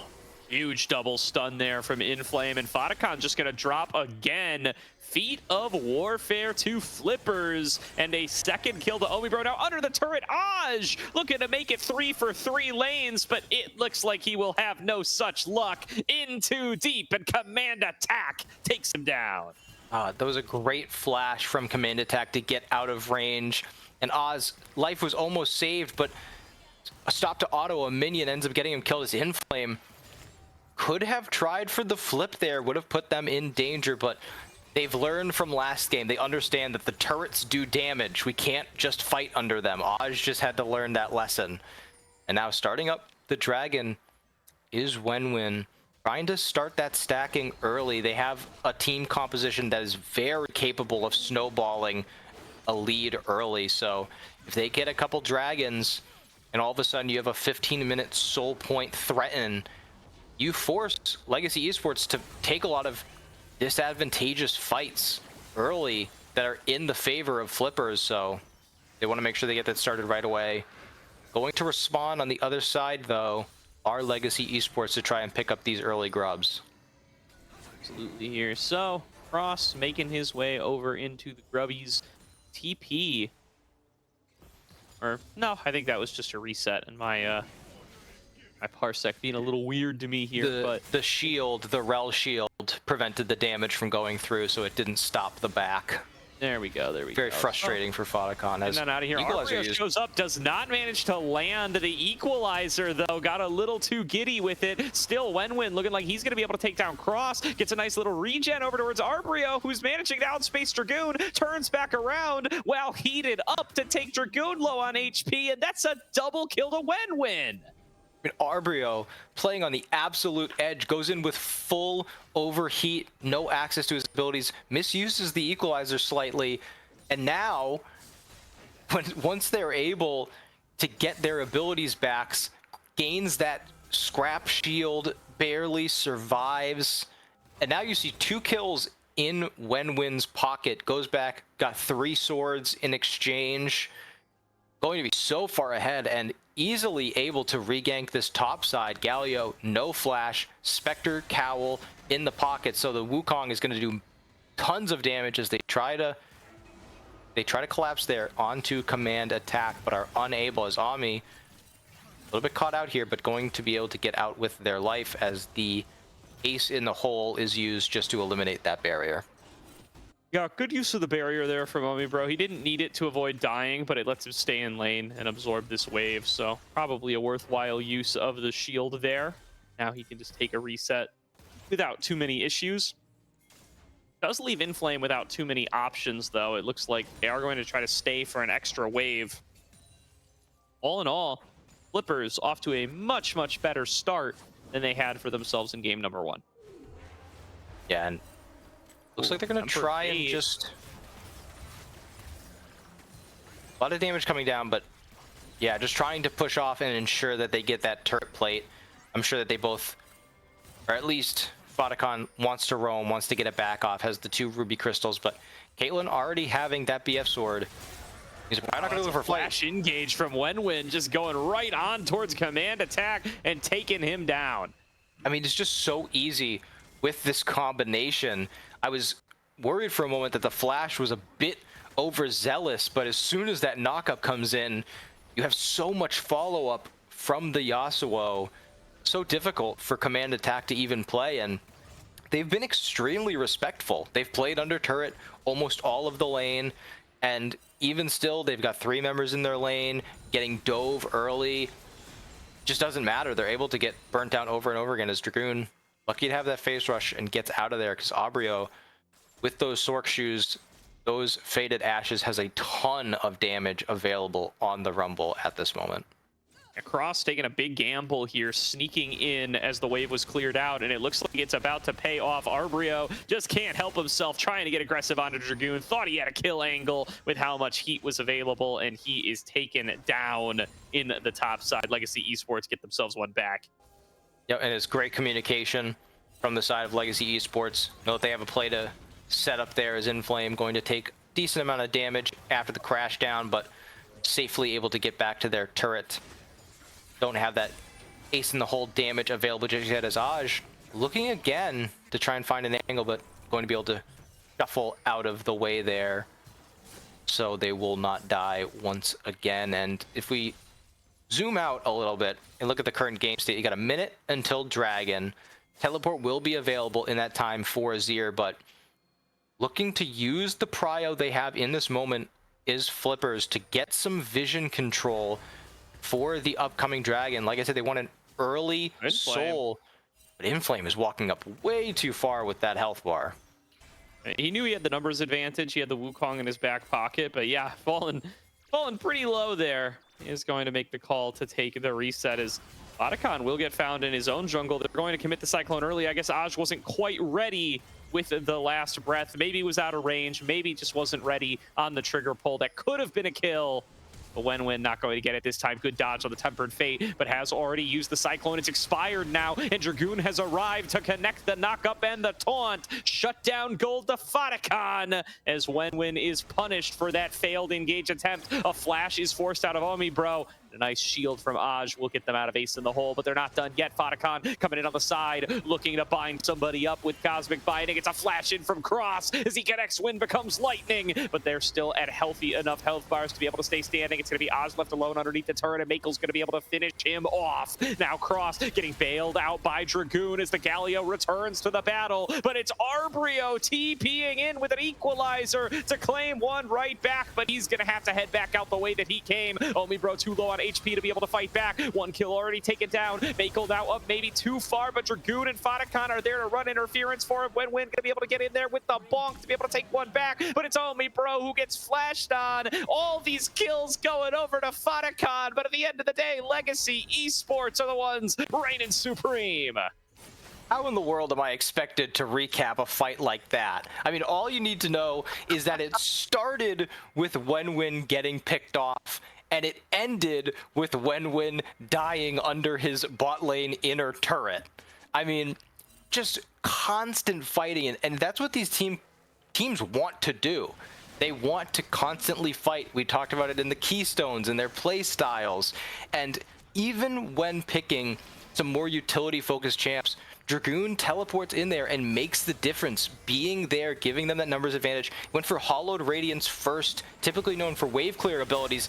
What makes the difference there? Oh, all in onto Fotacon, who just picked up 3 kills, but you know what he spent that money on? It's a Dead Man's Plate. He's got enough armor to absorb the burst of Aj and Obibro and walk away. I mean, he's eating good right now, just running around wreaking havoc, and the Magical Journey just sitting there taunting them. They know there's no chance we can burst him down. And I was talking at the beginning of that fight that they wanted to fight so they could set up for Dragon. And even though Wenwen died twice during that skirmish, they are able to pick up the Infernal Dragon, and Chemtech Soul goes across the rift. Will be good for both these teams, have a lot of bruisers. Going to use that damage reduction very, very well. And now those second grubs are in the eyes of both teams as all 4 members are paired up here. Split second there where Inflame could have stolen away the Scuttler. He's going to look to try to take Cross's life instead. He's got that Crescent Guard down, but it's going to expire before too long. They finish him up before the Tempered Fate connects. A beautiful equalizer from Arbrio does so much damage to the Legacy bottom lane that Flippers win the fight right then and there. Fotacon heading for the hills on the wrong side of the map. Maybe he's out, maybe he isn't, but the grubs belong to Legacy. I mean, you rarely see such a great equalizer with no lockdown CC. That was absolutely fight-winning performance by Arbrio, showing up late, but it shows you the strength of this Rumble pick. It's why it gets picked B1 so often, that even when it didn't have perfect setup, he was not a part of that team fight at all until the very end, throws down the ultimate, and 3 members are instantly burnt down. But now Command Attack, a little overextended again, but Inflame will have to crash down away as Fotacon sprints down the mid lane to try and again just create some havoc in the mid lane. Back in, Command Attack maybe up too far here. He's going to shuffle the support back in, grab the shield, flash back to avoid Phosphorus Bomb, and Makel will be the one to pick up the kill onto Inflame. So at the end of the day, Command Attack, he had to expend a lot for the kill on the support, but does come up positive for Legacy. It was all the bait. They just need more gold into this Caitlyn's pocket. Makel finishing that Yuntal's, trying to get that stacking started. And you're seeing up here how just obnoxious this Galio can be with the Hollowed Radiance, instantly pushing in every single wave, hiding back into Fog of War. You have to always assume, no matter where you are, that Galio can join any fight at any moment. And when you're playing a team comp like Flippers, where one person just has to go in and hit that knock-up and then the fight is started, having that trepidation of, well, can we take this? Where's Galio? We don't know when he's going to join. It can really hinder your ability to successfully execute these winning fights that they so desperately need to continue to have a chance in this game, because otherwise the Azir and Caitlyn are going to scale so far that if they finally do pull the trigger, it might just be too late. It might. Arbrio throws down the equalizer defensively this time. Wow, Cross just full sending it here to try to take the turret. That's an interesting call. He does have to flash out at the end of the day as he realizes, I'm not going to be able to get this one, and I just want to survive. Yep, trying to get those lanes pushed in as far as possible. That is one of the ways that you can truly accelerate these Galio team comps, because now with that lane pushing power, if he's just pushing an outer turret or just pushing a side lane to an inner, it's dangerous, it's distracting, but you know that the Galio's main focus is to join a fight. But when he's pushing on your inhibitor, you have to respect it, you have to play different. And when I was talking previously about the subconscious being afraid of Galio, when he's actively hitting your Nexus turrets, it is no longer subconscious, it is your main priority, and it's going to adjust how they play this game. But for now, Galio is still fighting to get that top outer turret down, and as long as Arbrio goes up in matches, it's not going to happen anytime soon. Yeah, it's going to be very difficult to actually be able to deal any damage to the turret. The Rumble, a plenty adept wave clearer in his own right, but he's stuck up here. It's tough for him to join the fight, and Dragoon has a much easier path to be able to do so. Wenwin going to throw down the Rift Herald into mid lane, working his way on towards the outer turret. They do manage to crash that one in there. They do manage to take it down.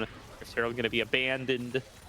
Not going to be able to get the charge off on towards the inner, but nice little bit of progress made by the Flippers there.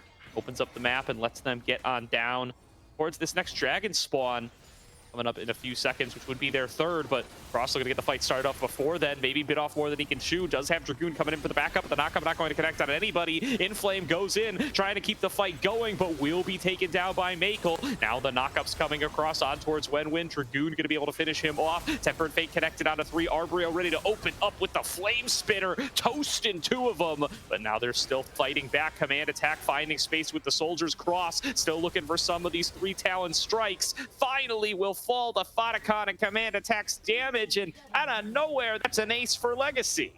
It felt like Flippers had such an advantageous position at the beginning of the fight. They had full access to the river. There was no vision down for Legacy Esports. Omibro steps up a little bit too far, but I thought it was all smart for a bait, as you see here in our replay. Omibro baiting cross to come in, and it's immediately met with Inner Flame hitting the crash down Magnet Storm, but there's no follow-up. No one looks to move, and now it's 5v4. Now it's 5v3. Aj finds a great angle, but immediately goes into the stasis. And as this fight continues to play out, Omi rejoins. Frost is able to eliminate him, but you'll see here the clutch healing coming through from Triumph and from that third strike. Luckily, they're able to pick up the kill in the end, but no one picks up the dragon. So in the end, we're still going to do this dance again. Looks like I'm going to go to Avacon first. A few cooldowns down, more for Legacy than for Flippers, though. Equalizer already back and available. See if they're going to be able to get over here in time. Arbrio, though, still catching waves in mid. I mean, Legacy have a bit of a window to start this off here with more numbers. Arbrio does have access to the TP, but he'd have to have used it already. Taunt connects onto Omibro. They will use the Magnet Storm. Does get the knockback onto multiple members. There's going to be Dragoon taken very low, and Arbrio shows up, throws down the Equalizer, forces out the rest of the team. Flippers have already won the fight on the other side, and Flippers are going to be the ones 2 kills richer, 1 dragon stronger, and looking to keep the fight going. Wenwen tries to retreat. Tempered Fate connects out of 2. Fotacon going to be able to turn that into a stun. Arbrio going to be the one to fall on down, but it's Omibro coming in on the back flank. There's no way out but through. Makel and Command attack, step forward and take down Aj. Fotacon brawling with Inflame. 1v1, but Omibro makes it an unfair fight and picks that shutdown right up as he and his support back away. I mean, very impressive to start for Flipper. It felt like an impossible task for them to get into that fight. Dragoon was sitting off to the side, was on a ward, but able to sit back. His command attack goes into the stasis, going to get knocked up, immediately taken down. It's very impressive that they were able to win that fight, considering the fact that Otacon was doing so much damage to the side of Flippers, and it really felt like they didn't have a shot, but really well played mechanically. Just take advantage of the fact that Legacy Esports dove in far too deep and, really coming out on top there with 3 dragons now in their pocket. Yeah, definitely a great reward for a well-executed fight. 2 Flippers here. Legacy getting a little bit back on the backside, but Flippers putting up a good battle here, and they have a chance to pick themselves up MTech Soul if they are able to win out on another Smite fight and get themselves another dragon for the Soul. Legacy with a faint gold lead, but it's not executing well enough in these fights for it to mean much of anything in the objective game. I feel like if you just start watching League of Legends and see that interaction of Yasuo, one of the most feared mid lane assassins, getting run down by Bard, with the Dead Man's Plate just waddling back and forth, you'd be very confused. But at this point in the game, you've got to be so afraid when Bard's walking up on you. Where's Galio? Is he going to fly in? Is Xin Zhao following, hovering?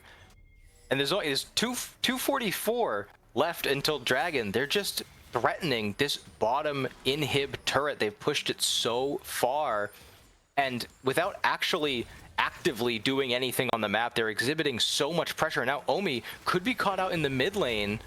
Ooh, has to exhibit flash. I mean, that's not going to be up for Dragon.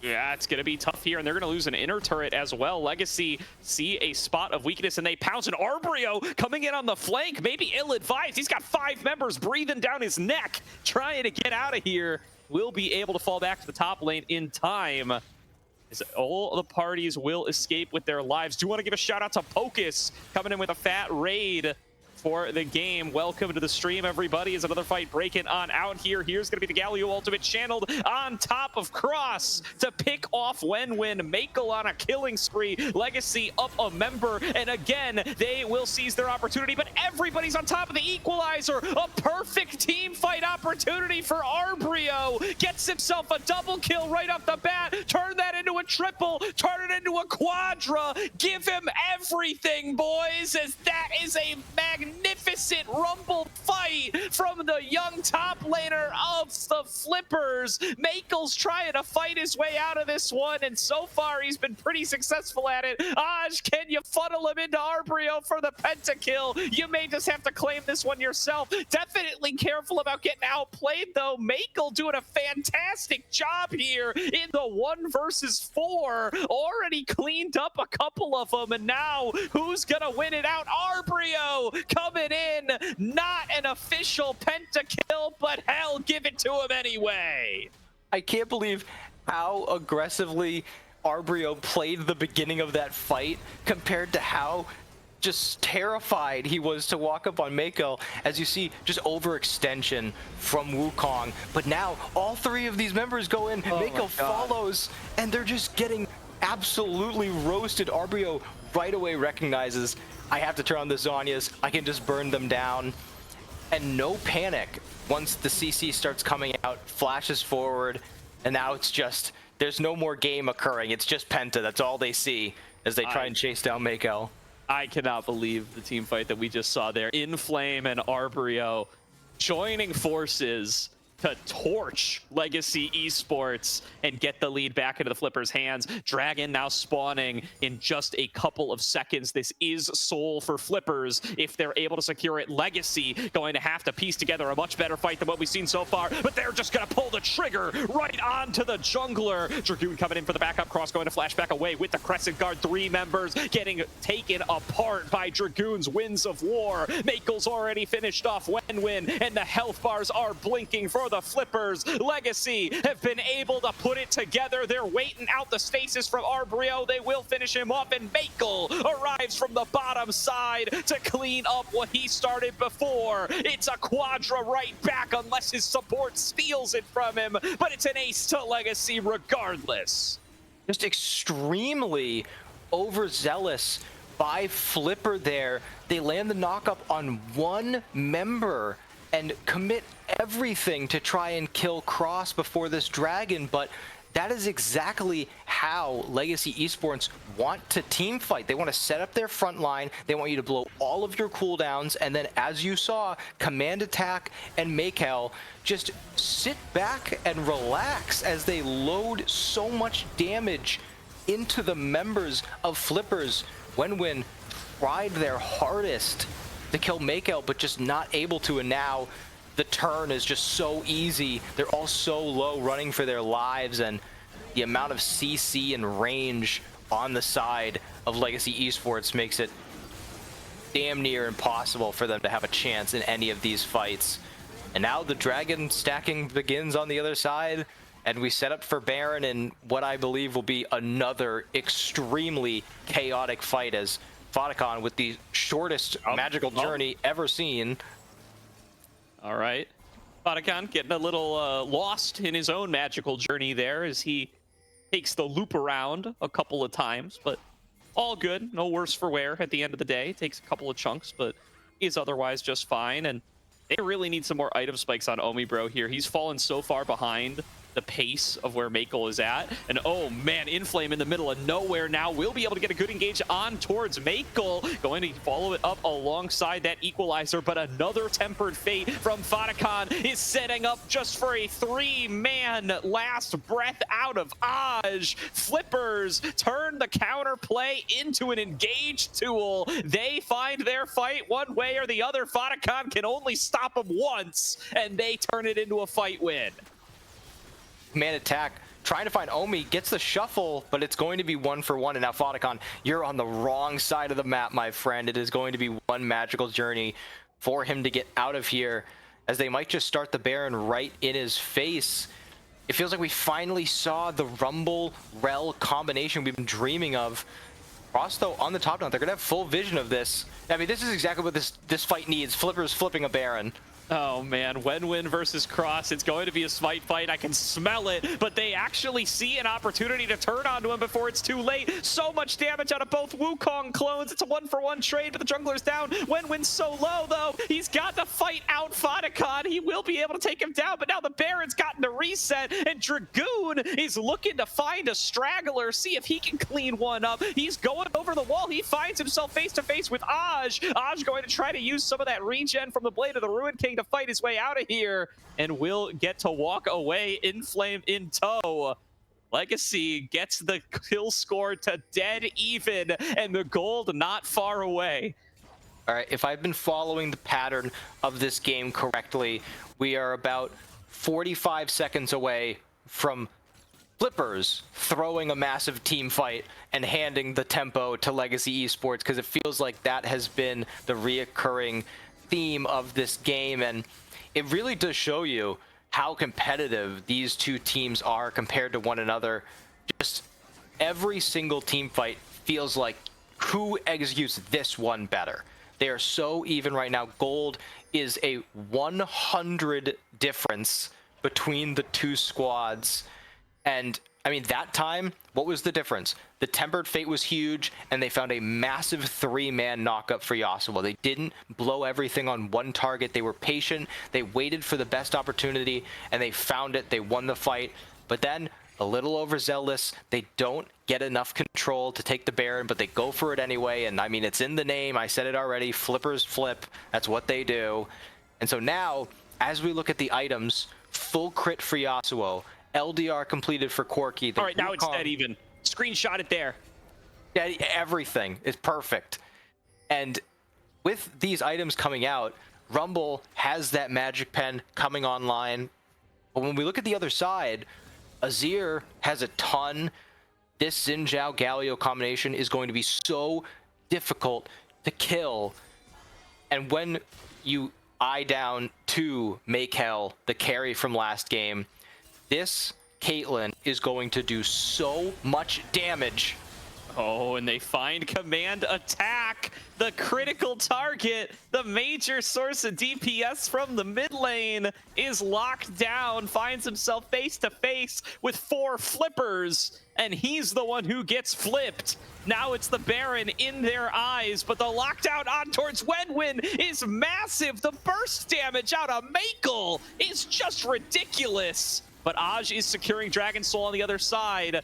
Chemtech Soul secured for the team, but no smite means this Baron should belong to Legacy. It's going to be a trade of the major objectives. They shouldn't be able to get over here in time. Omi and Inflame alongside Arbrio trying to fight their way into the pit, but the Baron's already been taken down, and now it's a 4 versus 4 fight. Crosses over the wall, looking to start on an Inflame. A 3-man taunt is connected by Dragoon. Aj is focused down. Flash away from Maykel will keep him safe from Arbrio as he snipes him down for another one. Inflame is next on the menu. Cross connects his knockup. Ace in the hole to close it out. A 5-for-0 ace to Legacy Esports. They're marching into the base, and they just might claim themselves a 2-0 GSL stage and a date in Swiss next week. 2 games in a row, back and forth fighting into a massive commanding team fight win, followed by a game end through bottom lane. Great start by Aj to secure the Dragon Soul, but red team gets the exact team fight they want with Flippers forced to walk in, and the end result is a Legacy Esports victory. Beautiful stuff there from Legacy Esports. They managed to fight their way out, and they come up huge. A heartbreaking loss for the Flippers here. They were ahead for so much of the game. They had so many moments where it looked like they were going to be able to come out on top, but just in the nick of time, Legacy Esports secure their Baron, get their team fight, and what a gold graph. I mean, you can't ask for a better one. Look at the Bard damage. Oh my god. That is absolute insanity, Foticon. I'm sorry that I ever doubted you. And I really want to showcase the confidence both of these teams exhibited. When you go back and forth with these massive wipes each side, we had back-to-back aces for opposite teams at one point. You really have to have great poise to come back and set up for the next fight, to not overstep, to really rely on what your comp is strongest at. And even though Aj was getting that Dragon Soul. They didn't flinch. They knew that they had positioning on the Baron. The traps were laid down. They had the Fog of War, and they just held firm. They didn't panic. They didn't waste any abilities, and they found their moment and perfectly executed it. Definitely a magnificent game there. Great takeaways for the Flippers. A hell of a team fight highlight for Arbrio and Inflame. You can't take that one away from them, not at this point, but it is going to be Legacy Esports making my pick'em scores better by the day. Shout out to those guys as they walk away with a 2-0 win and a first seed out of the GSL Group A. They will begin their Swiss stage next week up against another one of the teams who have come out 2-0, and it will be Flippers facing off in the 1-1 bracket here before they do find themselves over in Swiss. So definitely a hell of a game to round out week number 2 with, Jack. Can't ask for a better game to start off your ACL split with, huh? Certainly not. I mean, you know, this is the uncapped league, and this is where you see the absolute best of the best play, and that is what we just witnessed. And I gotta say, before we head off, I appreciate this opportunity, and thank you to everyone who came and watched, everyone who rated. I really appreciate all of the viewers that we get here at Aegis. Absolutely. It's been a party. That's going to do it for this week's Aegis broadcast. No interview this week because of the late start, unfortunately, but we will be back next week. Same bat time, same bat Twitch channel with more ACL. Not sure if we're going to do a 1-1 GSL match or a 2-0 Swiss match. Still TBD on that one. We'll see what options we have available after the Swiss matches are drawn and the side selections are completed. But stay tuned to the Aegis Discord to find out what the featured matches here and on the Salt Mine will be. Thank you, everybody who's tuned on in. Thank you again to Zen Market. Remember, promo code Aegis for 1,000 yen off your first international shipping fee. Details down below the stream. Thank you all for tuning on in, and we will see you next week. For myself, Jack, and Caddy on production, have yourselves a great night.